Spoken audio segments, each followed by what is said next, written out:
Thank you for joining us for this panel. It's a pretty great one, and I'm not just saying that because I'm moderating it, although I am a little biased that way. My name is Carolyn Fiddler. I'm communications director at Daily Kos, and also one of the foremost experts in the country on state politics. And when it comes to state politics, it really doesn't get much more important than secretaries of state and the work that they do. But that's never been more true than this cycle. What with democracy, small d, under existential threat, our secretaries of state in various states have helped safeguard us from the nonsense that Republicans have been working to foist on us in the age of Trump and post-Trump as well. But today, I am joined by some amazing Democratic secretaries of state, including Jenna Griswold of Colorado, Denise Merrill of Connecticut, Shenna Bellows of Maine, and Jocelyn Benson of Michigan, all very important states in terms of defending democracy in this day and age. So I'm going to let all of them introduce themselves because you want to hear from them, not from me. But again, thank you for joining us. At the end, I'm going to ask them some questions. At the end, y'all will have a chance to post your own questions in the chat, and I will very much enjoy posing some of your questions to these amazing secretaries as well. So without further ado, I would love to welcome the secretaries to introduce themselves. Let's start with Secretary Griswold. Hi, thank you, Carolyn. Hi, everybody. So great to be back again, hopefully next year in person, but this is second best. So my name's Jenna Griswold. I'm Colorado Secretary of State. I was first elected in 2018, and actually I first ran for anything in 2017. I have a little bit of different background. I grew up very working class in rural Colorado. So when I was growing up, my mom would work 2 jobs, and it was still really hard. So we were in and out of food banks, on and off of food stamps. I started working actually the summer after 7th grade, and it was eye-opening because I discovered there were so many families like mine just struggling to get by. That's why I am the first in my family to go to 4-year college, then law school, and that's why I fight so hard as Secretary of State to make sure that we're keeping the power of who gets to decide who runs this country in the hands of everyday people. So I was elected in 2018 as the first Democrat to serve as Colorado Secretary of State in 60 years. I'm the youngest Secretary of State in the nation and now the chair of the Democratic Association of Secretaries of State. So again, thank you so much, and I look forward to jumping into this conversation. Thank you so much, Secretary. And I see we have lots of folks introducing themselves in the chat. Really love that. Really glad that y'all are here. But now I would love for Secretary Merrill to introduce herself. Us all together again. Sometimes we secretaries don't see each other anymore either. So great to see all of you. And thank you, Carolyn, for the introduction. Yes, I'm Denise Merrill. I'm in my 3rd term as Secretary of State in Connecticut, and we have sort of the opposite situation in Connecticut. We've had lots of Democrats in all offices and continue to have. I've been in office before that, before I was Secretary of State now for 11 years. I was in the legislature for 17 years. I first started introducing progressive legislation on elections in 1994, back with a friend of mine who was then Secretary of State, a guy named Miles Rappaport, who is now at the Kennedy School and writing books about all this even now. But I ended up as majority leader of my party, only the 2nd woman who had ever risen to any kind of leadership position, even in Connecticut. And it wasn't easy to get there, but so I know how to do that. And I think that's held me in good stead as I've been Secretary of State since that time. Other than that, I was the one who kind of revived our Democratic Association of Secretaries of State organization after the 2016 election, which horrified all of us. And so since that time, we really have seen that organization grow. I'm so grateful Jenna is now leading the charge on that one. And so that's where we are today. Thank you so much, Secretary, and great plug for Democratic Secretaries of State, Democratic Association of Secretaries of State, rather, very important group. And as you said, like a little sort of dormant until recently, and we're so glad it's back and building its power. And thank you again for joining us. Now, I would love for Secretary Bellows to introduce herself. Sorry, we're having a little bit of a technical snafu. Apologies, but here we go. Here I am. Hello, Netroots. I'm so excited to be here with all of you and to share this stage, this virtual stage, with some of the democracy champions from 2020. I am one of the newest Secretaries of State, although not new to voting rights. Like Secretary Griswold, I grew up with low-income, working-class roots. I grew up without electricity or running water until I was in the 5th grade in Maine. But due to good public education and lots of support along the way, I went to work at the National ACLU as a national field organizer. That's where I got my start on voting rights, working on the Voting Rights Act reauthorization between 2003 and 2005, before moving back home to Maine to be executive director of the ACLU of Maine. In that capacity, I've seen what happens when Republicans take control of legislatures. In our state, we've had same-day voter registration since 1973. When Republicans took control of the legislature and the governorship, they eliminated it. I led a statewide referendum campaign to win it back at the ballot box, and we succeeded. I went on to serve in the state Senate, where I chaired the Labor Committee, and am now Maine's first female Secretary of State. And again, it's so wonderful to be here with all of you.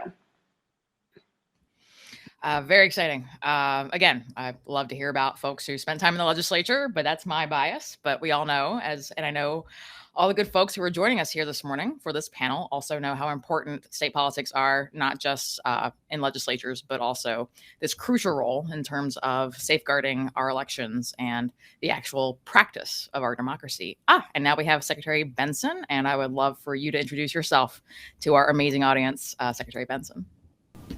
Well, thank you for having me. It's great to be back here again, and really appreciate your focus in this really critical moment on the future of our democracy. I think as we really emerge out of 2020, where Michigan, as all of you know, was in the fire for various reasons, and yet we emerged out of that, really demonstrating how important it is that you've got defenders of democracy in these positions as secretaries of state and as election administrators at the local level, but also demonstrating how important it is that good people everywhere stand up and do the right thing. And so really our message today is to call on everyone here to join us in defending democracy, to be a part of our work, and together we can protect and defend the right to vote for all of our citizens at a time when it's uniquely under siege. So happy to be here, and thanks for hosting this great conversation.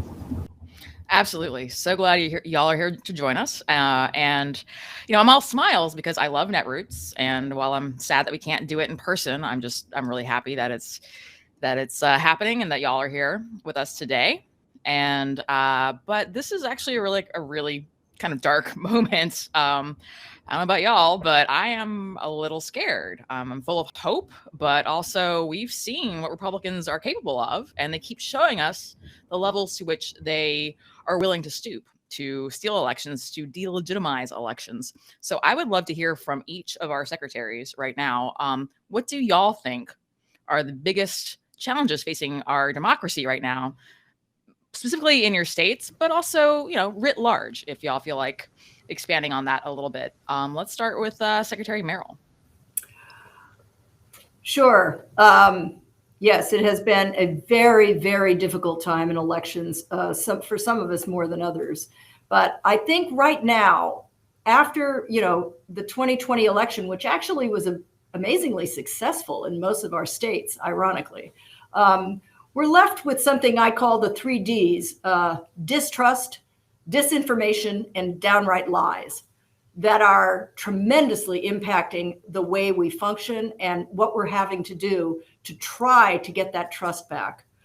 And, I think we've focused so much on Trump in the last few years that I think we're missing a bigger picture, which is basically he's not the cause, he's the symptom. He has simply stepped into the hole that's being dug for many, many years now. And it's really a breakdown of common values, of empathy, lots of things going on. But we who are trying to run safe and secure elections are under pressures that I never could have imagined when I took this job 11 years ago. I think the most important thing we can do right now is to try to get that trust back by just telling the truth. That's all I can think of to do, honestly, because those stories that are out there, those crazy theories that people are buying into even now are really hard to dispel. So I think our job, I feel like we are kind of the firewalls in all this, that we are the ones that have the bully pulpit to some extent now. And we can tell the truth about how elections are run, about why they're capable of being trusted, about all the, checks and balances we all have in our states, about audits, whatever else the topic of du jour is. We are the ones that are going to have to do that. And that's all I can think to do. I think the fact that there are 50 different ways of doing things to some extent, overall is not helping, because that's another breach people who want to tell stories about things can jump into. They'll say, for example, oh, we're fine in Connecticut, but how about that Michigan, or how about that Florida?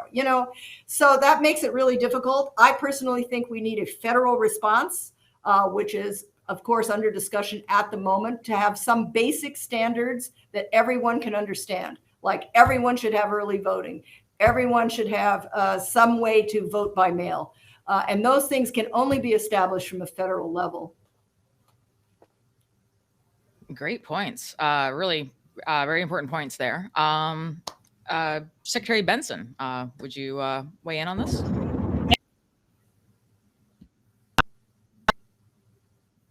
Uh-oh.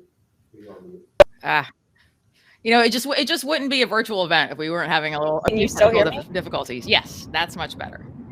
Thank you. The truth and the facts are on our side. In addition to that, the law is on our side. The Constitution is on our side. And the vast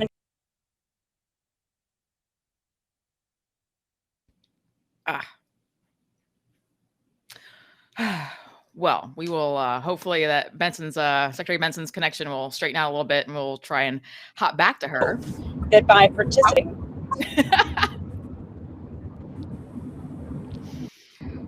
Secretary Benson, you still there? So making sure people, I don't know if you guys can see me, I can see all of you. Yeah, but knowing that people can have faith in our participating in them, I think we have to remember that,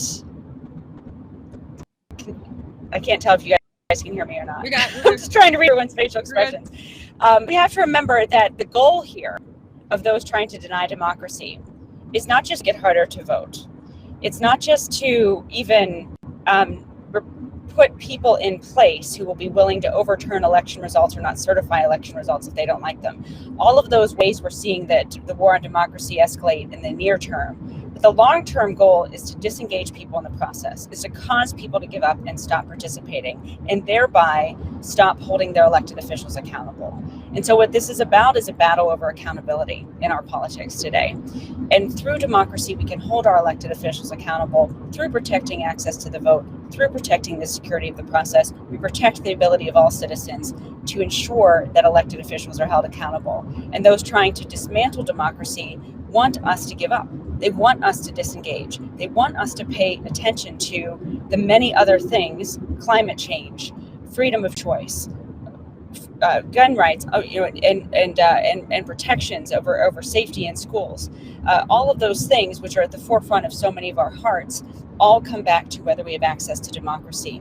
And so our work really over the next year is to push back on efforts to dismantle democracy by telling the truth, that it's not just an effort to make it harder to vote. It's an effort to reduce our ability or block our ability as citizens to hold our elected officials accountable and ensure that they represent us and our voices in capitals around the country. Thank you for that. Really good points. Secretary Griswold, what are your thoughts? Well, number one, Carolyn, I'm so glad a lot of us went in 18 and then 20, because we are seeing the worst assault on democracy in recent history. The big lie in 2020 has grown bigger, and I think we can conceptualize what is happening in basically a three-pronged stool. Number one, lie, lie, lie, lie, lie. Extreme elected officials are lying, insiders are lying, and then they do things to promote lies like fake audits. And they're really chipping away at confidence to the second point, pass voter suppression, make sure it's harder for American people to cast a ballot. We've seen just this year, since January, since the insurrection, 500 bills to suppress the vote, and they're passing. They're passing in places like Florida, Ohio, Texas, Arizona, Montana, Iowa. They're passing so that American people know that it's no longer in Atlanta 7 hours to cast a ballot. It's even more. They're trying to take away the freedom to vote. And then number three, attacks on institutions. That's where we're seeing death threats, unprecedented numbers of death threats against my fellow secretaries of state and election workers, trying to intimidate us, but we won't be intimidated. But we are seeing election workers really contemplating retiring. About 60% of election workers in large jurisdictions are considering retiring in the next 3 years because they did not sign up for this. They're there to do a good job. And we're also seeing attacks on the fact that 700 Republicans are running at the state and federal level that say the election in 2020 was stolen. And we're seeing a new emergence, which we actually have been dealing with in Colorado, where an elected county clerk who oversees an election became an insider threat and leaked sensitive information. So I know that's a lot, but the number one point that we're facing is the fact that extreme elected officials are trying to gaslight the American public to make it easier for them to take elections for themselves, to undermine confidence in all future elections. And what we need to do, every single one of us, is to lean in. We need to make sure that every single official who breaks the law is prosecuted. Every single attorney who lies to a court to try to destroy democracy is sanctioned. And every candidate spreading the big lie has to be turned into a big loser in 2022. Could not agree more strongly. And great for you to bring up that clerk in your state who the whole thing is just so terrifying. Will you give us before I kick it to Secretary Bellows for a take from there? I would love a little rundown, and maybe not everyone in our audience knows what that situation is, but it is absolutely terrifying. So I think this merits a quick aside for it. Yeah, it's terrifying and bizarre, because if you were just like watching daytime television and this scene came up, you would be like, these writers need to be fired. This is too crazy. So what happened, Carolyn, is that a county clerk who oversees elections, actually administers the election. They administer, secretaries of state oversee, lied to my office, told us someone was an employee. They were not. They proceeded to go in where a secure room where voting equipment was, swiped in. So we have the swipes, stole copies of all the servers. And then when my team was doing a secure upgrade of video of the voting equipment, they peered over their shoulder, took copies of passwords. Then they came in again a couple days later and took images of the servers again. So to make things the next level of just strange, that truth is stranger than fiction sometimes, is the guy who is alleged to be the leader of QAnon posts the passwords onto the internet, determine what county it is, and I alert the county clerk like, hey, my civil servants are coming to inspect the voting equipment. She tells us she's leaving and allegedly got on Mike Lindell, the Pillow Guy's private jet, to fly to South Dakota, where he was having a cyber conference. Carolyn, this is the third step of just like bizarre. The Pillow Guy is one of the people leading disinformation and trying to lead the resistance for Trump. And they were, I think, going to use this data to show how, the election, they were right about the election and Trump was going to go back to the presidency. Of course, none of this is true. So I have had to put a supervisor on top of that election. The former Republican county clerk decertified all the voting equipment. We're in litigation right now. A court case will be decided by October 13th, asking a judge to formally remove that county official from any type of anything related to elections, and put my predecessor, the person I ran against in 2018, and that former county clerk on top of the election. The district attorney's investigating, the FBI was investigating, but I think this is a wake-up call for the nation. Because in Colorado, we have great security. Even Trump's DHS secretary commended us as having one of the best security with elections in the nation. And this problem of insider threats, it is coming. It seems to look like there is coordination to get people who do not believe in elections to serve as Secretary of State, to possibly run for county clerk, to become poll watchers, and to apply for jobs in these offices. So the nation needs to get ready. Every state needs to get ready. And it's so uncomfortable because these people, they're, Republican, Democrat, they're our family. We all believe in elections. We believe in administering, democracy for the American people. But now we all need to be looking at our systems and thinking, well, if this person who I think is a trusted partner, what if they're not? How can I segment my system so that if someone is really trying to work from the inside, the election will still go on without fail?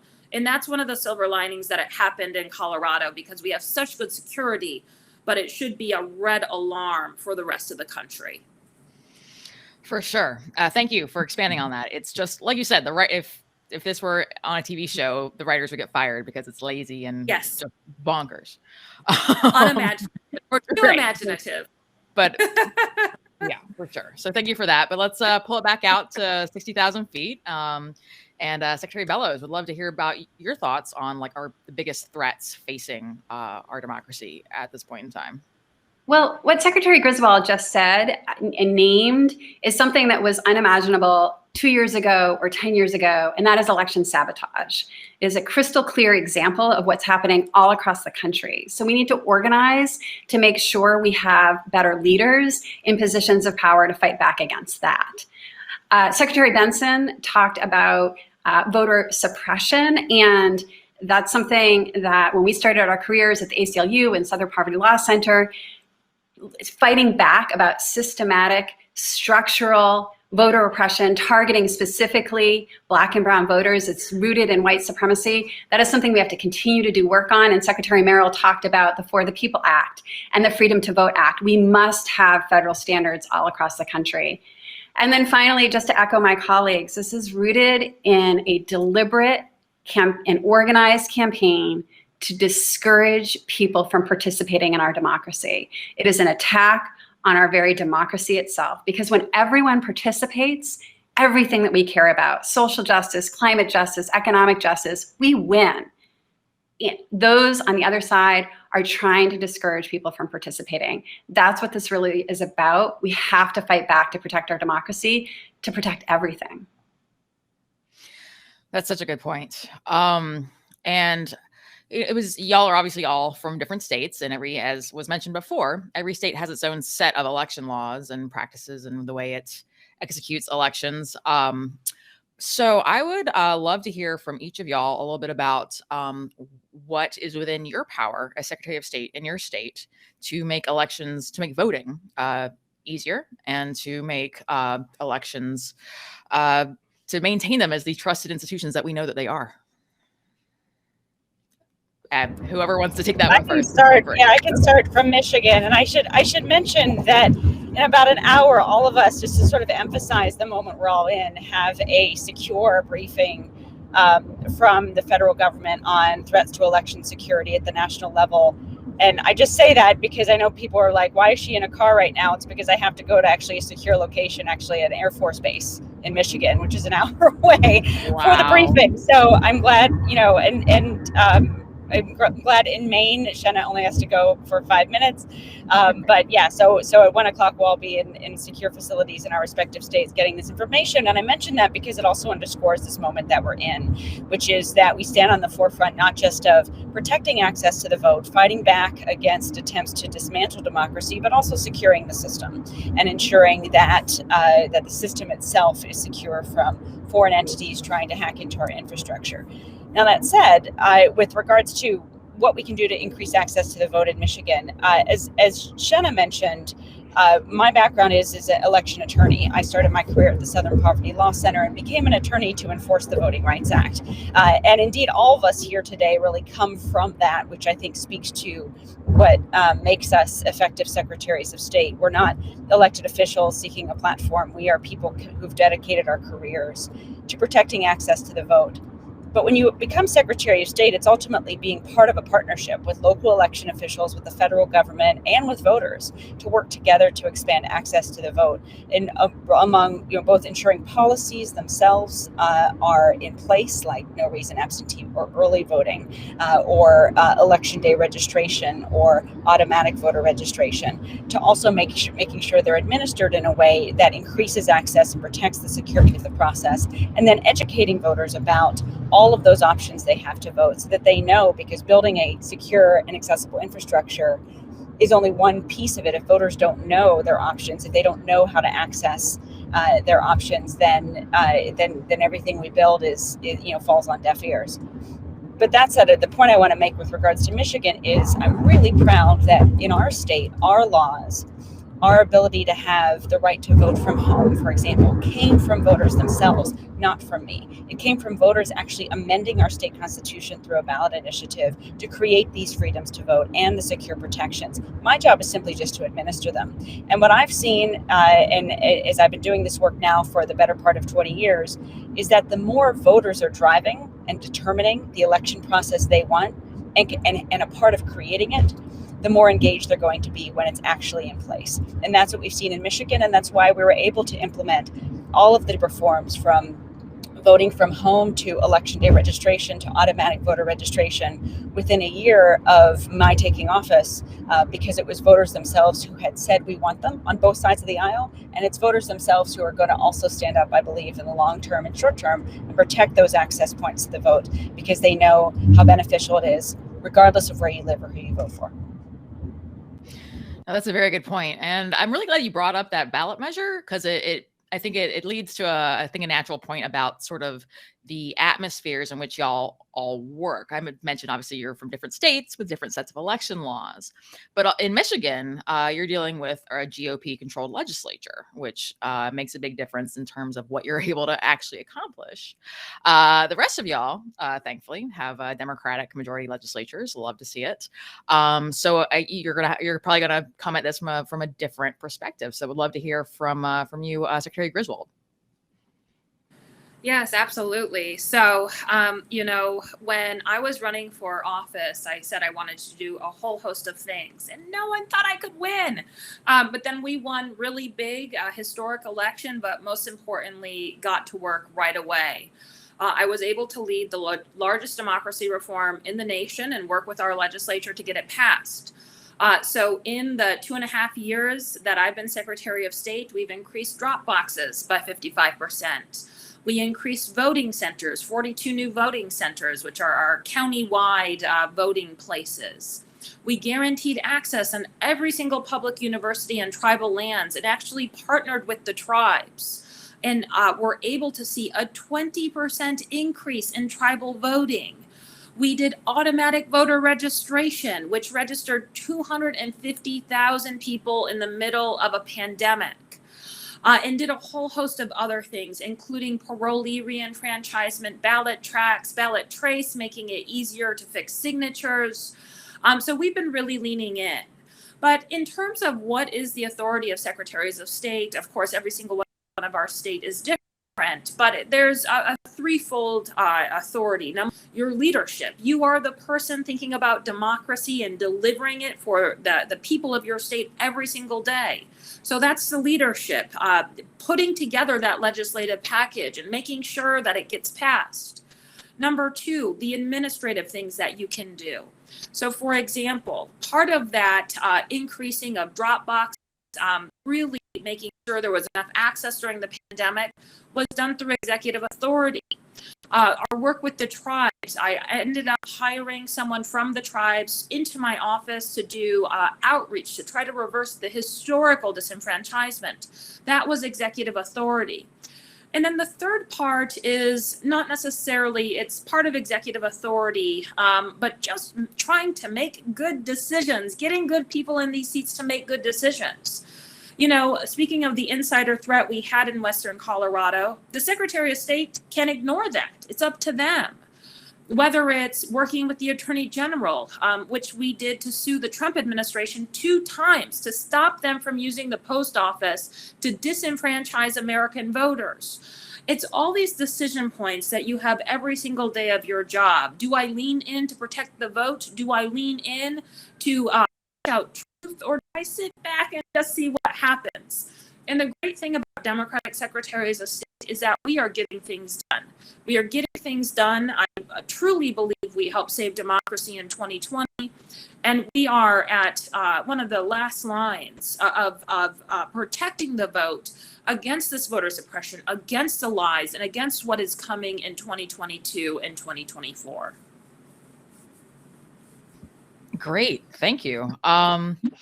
Secretary Bellows, I would love to hear from you on this. And I think it's worth pointing out also that the nature of your how you came to your office is a little different than everyone else on this call. And I think that's worth noting as well, just for folks' information. And maybe I'm just the only nerd who cares about this. So in Maine, the Secretary of State is elected by the legislature rather than popular vote. So who controls the legislature matters. And when I was first elected to the state Senate, I won a district, I replaced a Republican, I won a district that voted for Trump, and I served in the minority in the Senate. And I brought a bill to put into place automatic voter registration, and it fell on deaf ears. And so it took a Democratic majority in the legislature before we could pass automatic voter registration. And now as secretary, I have the privilege of getting to implement that. We do have a Democratic-controlled legislature at this point in time. So this year, as Secretary of State, I partnered with the legislature and our governor, Janet Mills, to move forward online voter registration, ongoing absentee voting for seniors and people with disabilities. We made student IDs at Maine colleges and universities a form of identification and residency for voter registration purposes. And we made permanent absentee ballot drop boxes so that more than 80% of Mainers will have access to an absentee ballot drop box, while states like Georgia and Florida were taking theirs down. So those are things that we did from a policy perspective. But I am running a referendum election right now in 2021, and it has given me an inside view as to the power that a Secretary of State has that is not contingent on the legislature or the governor. So for example, I approve voting polling place location changes, and that can have huge consequences for who participates. Overseeing procedures for voting at nursing homes and residential care facilities, again, serious consequences. And so those are the decisions that Secretaries of State make every day. And I think it's really important for organizers to recognize that these positions are incredibly crucial to the health of our democracy.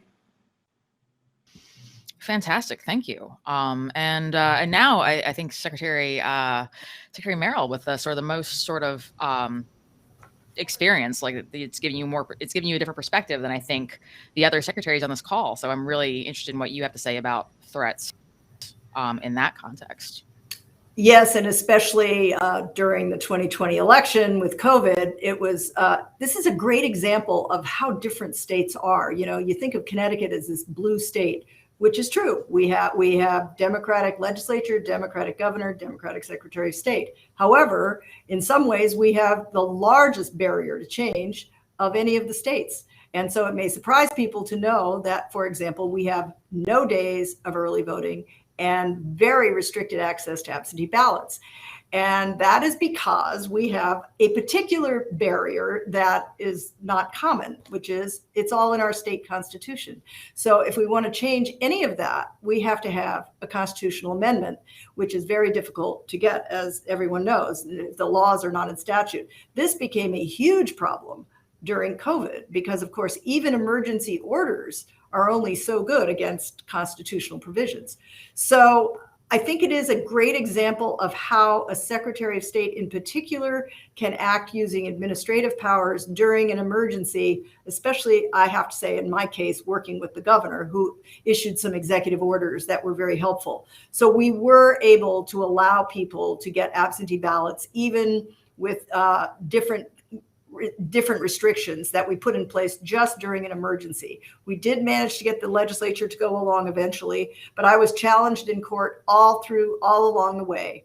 And because I was able to also, as other secretaries were, able to direct the federal funds that came our way during COVID, that was also extraordinarily helpful. For the first time, we mailed applications for absentee ballots to every voter in the state.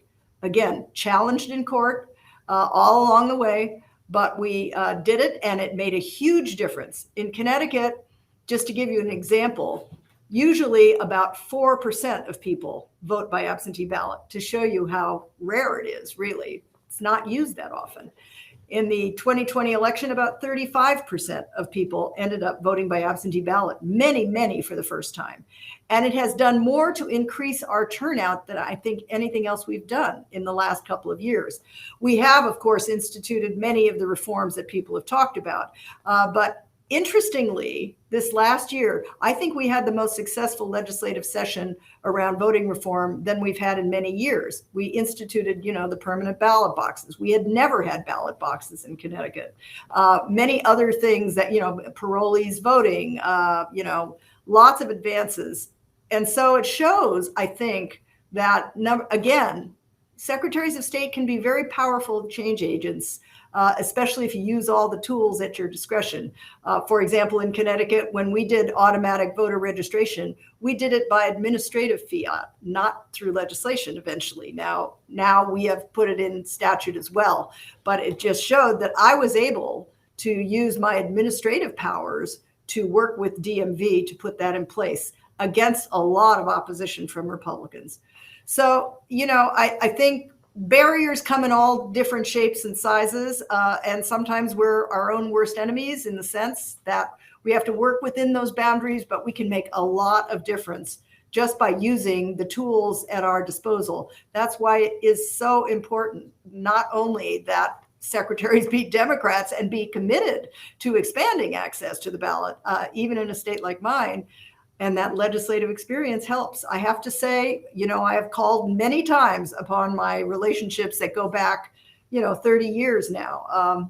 And, it was easier at first in 2010 when I first came in as Secretary of State. I still had a lot of deep relationships in the legislature, but Carolyn, how much that means. And since then it has waned. There's been a big turnover in the legislature, so I don't think it's quite as good as it used to be, but it does make a difference. A really excellent point, and a really good segue. Just for the folks in our audience, just to let y'all know, I'm gonna ask each of our secretaries one more question, and then I'm gonna start asking them y'all's questions. So start thinking about them, type them into the chat. But in the meantime, Secretary Merrill, you mentioned the difficulties in Connecticut in terms of the Constitution making it more difficult to implement these voting reforms. Can you talk about the current work there to change some of these provisions, what that looks like? Obviously, there's a legislative session kicking off in just a couple months because it's already October. Oh my gosh! So can you give us a little bit of a preview of what you hope will happen in Connecticut?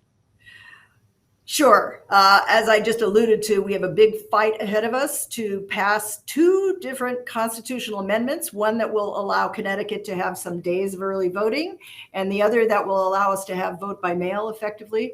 And they both require a 3/4 vote of two different legislatures. And while we have a pretty substantial majority of Democrats, we don't have that many. So it would require some Republicans to vote for these measures. We've already got one coming on the ballot in 2022, and that's the one for early voting, which, it takes two different legislatures, and that's a 4-year haul right there. So we have managed to get it on the ballot for 2022. It will require public education to inform people what this is all about. I know that the public supports these efforts. I know because of 2020 and the number of people who were thrilled that we had found a way to allow them to vote by absentee ballot. I got literally hundreds of emails from people thanking me for my work. Everywhere I go, people are grateful that we are expanding their opportunities to vote, especially during COVID. So that has helped enormously in getting these measures on the ballot. I think they will pass, but we will need a big push from the public, from advocacy groups, to make people understand how important this is. We are real outliers. There are only 5 states left that do not have any days of early voting, and we're one of them. And we stand out in a fairly notorious group, let's just put it that way. And then the early voting measure, if we can get another legislature to vote, at least 51% of them to vote, will be on the ballot in 2024. So that is making people in the public very unhappy, but the Republicans blocked the vote. And so, we're going to have people step up to help us get that on the ballot as well, but that won't be until 2024 at the earliest. So you can see why I'm so excited about some form of federal intervention, whether it's the John Lewis bill, a Voting Rights Act. We desperately need that so we can overcome these barriers in a much more realistic way that the public really wants. That's great. Thank you for that. Secretary Benson, Michigan, as I mentioned before, is a little unique in this context in that there's a GOP-controlled legislature, and we, many of our, I think, many people in our audience probably know about that right-wing militia plot. There's been threats of violence against folks in statewide office up there, Democrats in statewide office. Let's be real. So I would love to hear about the lay of sort of your electoral land, because I know your opponent's been endorsed by Trump, and I think politics in Michigan arguably has a sort of a dangerous veneer, and it's more than just a shine. It's real and it's scary. And so, can you tell us what your reelect is looking like there, and how you're dealing with it?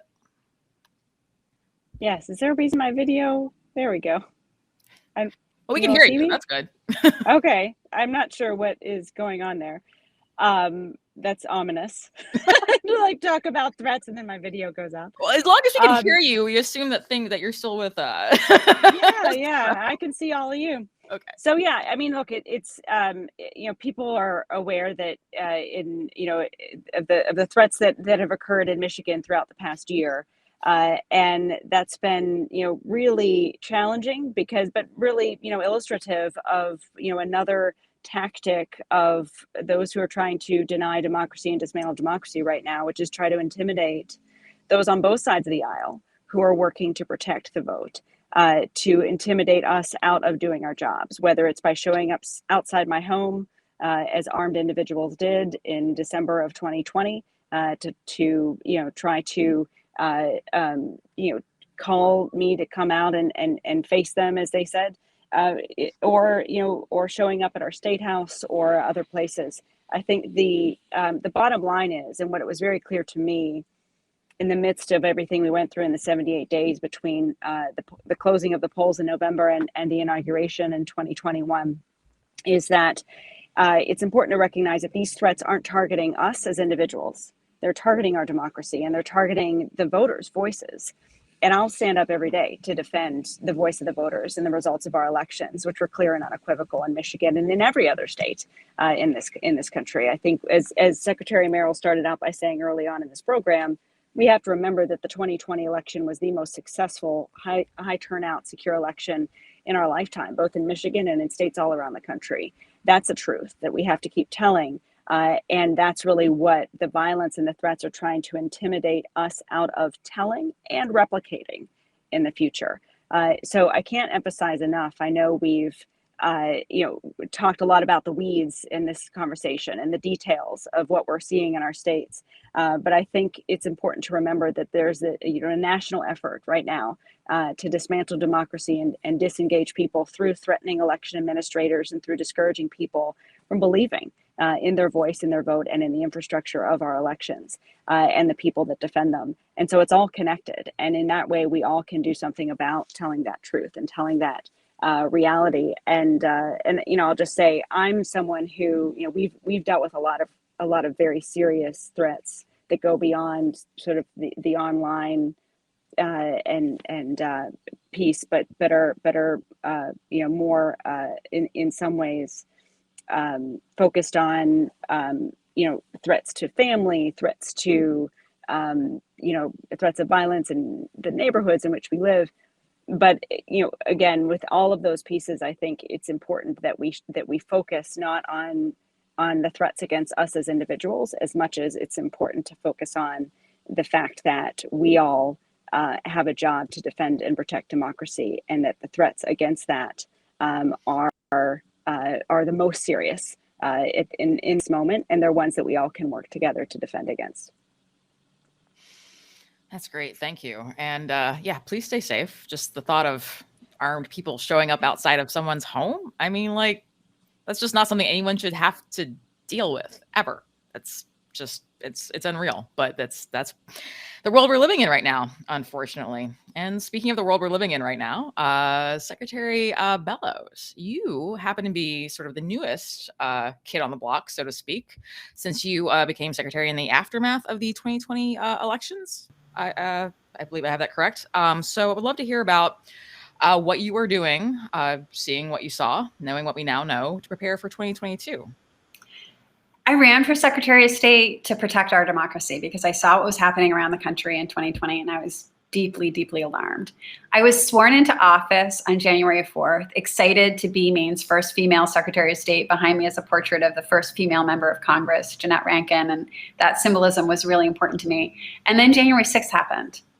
And January 6th is a day that we can never forget, and we need to recognize that it is a blueprint for what could potentially be happening in 2024. We need to prepare for the worst. And to hear Jocelyn talking so bravely about the threats to herself and her family, but to say what is most important is the threat to the democracy, that is such a brave thing to say, and it's such an important thing to say. So as I did a listening tour around the state, I started to hear from my local election officials that a few of them too had encountered threats, physical threats to their safety.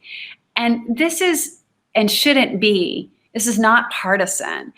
Election administration, our democracy, has always been a nonpartisan or bipartisan endeavor.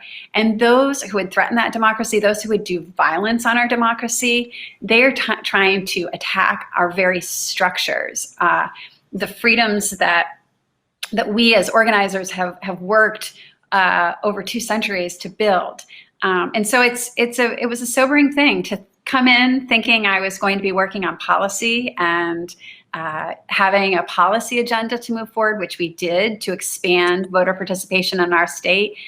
Even though we were number 3 in 2020, we'd like to be Colorado and Minnesota someday. But then to realize that we had to work on the safety of our election officials, that we had to think about election subversion and what that means and how we fight back against that. That is so sobering and all very important points. And I'd also like to introduce Nebula, who is very pro-democracy and decided to join me because, it's an event from home. So, of course, there's a pet who's going to show up. But I have a question now for Secretary Griswold. We're talking a lot about election administration in our states, but also the Democratic Association of Secretaries of State exists to help elect Democrats to these offices to safeguard our democracy. So Secretary Griswold, as the chair of DASS, I know you're thinking a lot about the elections next year and how to defend your sitting secretaries and pick up more seats. Can you tell us a little bit about the map for next year and things folks should be aware of? Absolutely. And before getting into the map, I just want to say something that may be very obvious. We are all women on this call, and the vast majority of our members are women. And I think that's really important. Can see women getting elected to do really hard work, and that's defending democracy.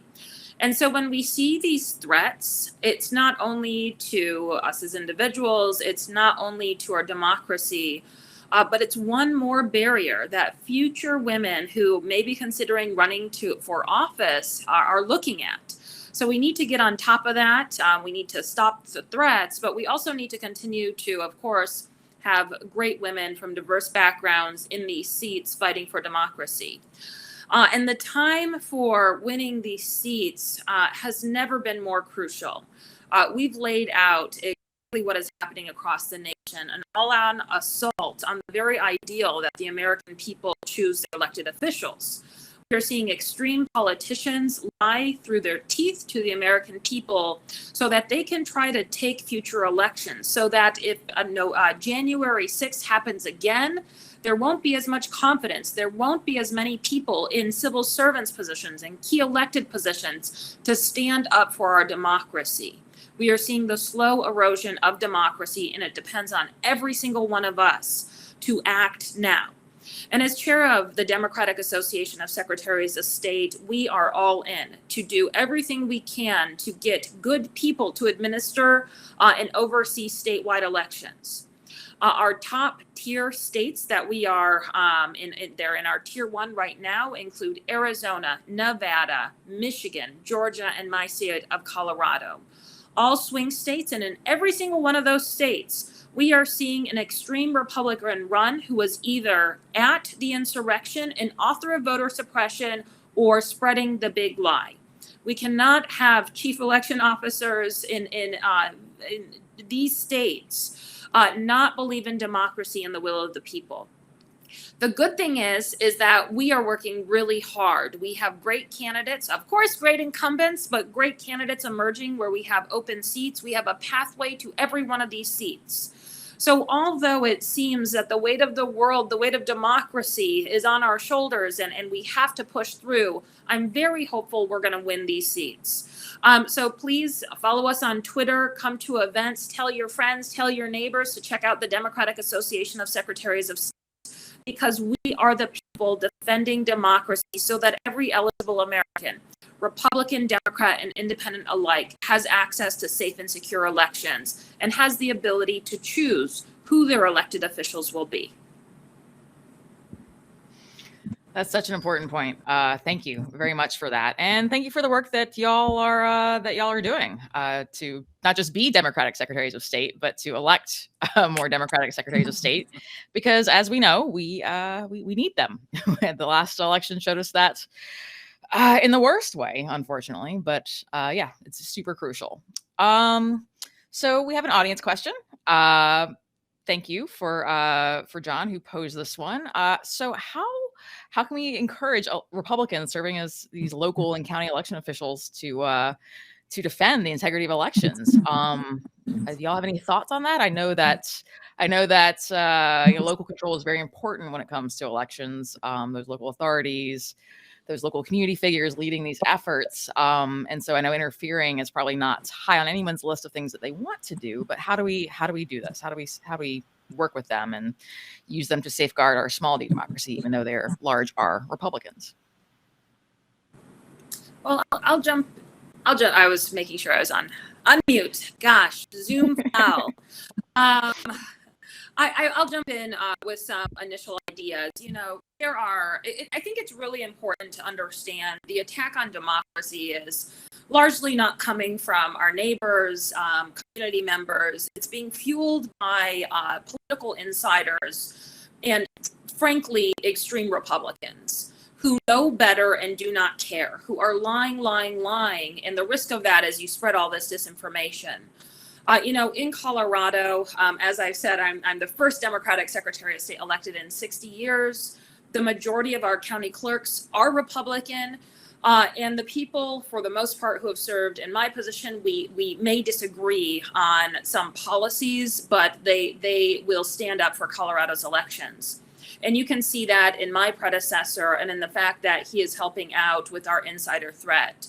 You can also see that in the fact that the Colorado Clerks Association, which is ran by a former Republican county clerk, the majority of members are Republicans, stood with me when I took action against that insider threat. So we need to recognize that there are so many Republicans who do not like what is happening and encourage them to partner. Whether that was in 2020, me doing events with Michael Steele, writing op-eds with Republican secretaries of state in other states, and continuing that partnership in a meaningful way. But at the same time, we have to disincentivize bad behavior because, at the end of the day, there is an incentive for elected officials at this point to embrace the big lie. Donald Trump has now endorsed 3 Republican secretaries of state because he must be still so mad that the Georgia Secretary of State refused to find the votes for him. They are making this a litmus test. If you lie, spread falsehoods, people can raise a lot of money. They can become darlings of the extreme right. And so we have to flip that incentive to do bad things, to destroy for your own ego or for power. And there's a couple ways of doing that. If an elections official does something that is illegal or criminal, we who oversee that process need to be bold, whether it's, a Democrat or any Secretary of State leaning in civilly, moving forward to make sure that they have a situation under control, but also prosecution. We need to make sure that people who are destroying democracy are held accountable. For those attorneys who have represented liars who have really sought to use the legal system to destroy us from within, they need to be debarred and sanctioned. So some of the legislation we're looking at for next year is to how to disincentivize potential bad actors. And again, for these extreme politicians who care more about their ego, their power, their money than our nation or their voters, they need to feel it where it will hurt. And that's with the grassroots leaning in and at the ballot box. We're not going to win every single race against someone who is lying about 2020, but we have to win big. Democracy is on the ballot in 2022. Every person who oversees an election needs to be looked at and needs to be asked, you believe 2020 was free and fair, just like Attorney General William Barr said it was, just like the FBI, the DOJ, DHS, many Republican U.S. attorneys thought it was. We need to listen to their answers and make sure we're electing great people to protect democracy. County races, statewide races, and all the way up to D.C. Fantastic. Thank you. So I will be brief. When I was at the ACLU, we had a saying, no permanent friends, no permanent enemies, just permanent principles. And I was in the executive committee of our marriage equality campaign. We worked on that for 7 years. And we had a devastating loss in 2009. So following that, I helped start Republicans for the Freedom to Marry because we recognized we could only win if we built a bipartisan coalition. That is what it's all about. Organize, organize, organize. We have to organize the broadest possible coalitions to fight for our democracy, to protect our democracy. It all starts with all of you listening today. Thank you. That is such an important point. And as we are, it's already in the end of the hour. Time flew with y'all. What a wonderful panel full of incredible elected officials doing incredible things, but also an incredible panel because of everyone else who is here watching this panel, because y'all are the change makers. Y'all are the ones who can take what was discussed on this panel and apply that locally and make your own elections more secure, make sure that they stay fair, and keep those partisan actors from those partisan conservative actors from rolling in and trying to throw elections to the people who don't actually win them. Do Democrats want to win all the time? Sure. But we also believe in free and fair elections, and we know that we don't always win. And, we're big boys and girls and we deal with that. So I urge you all to get involved locally, find out who runs elections in your hometown, see if you can volunteer, help. But there's so much to do. Just being here and being involved is important, but also if you are able to not sit on the sidelines, I strongly urge you to jump in and join the fray and help out, because these amazing women have a lot of work to do and we all could very much use your help. But thank you, Secretary, so much for being with us today and taking the time, even as you're on your way to your undisclosed locations for your top secret briefing. But thank y'all so much. And everyone have a great day. Thanks for joining Netroots.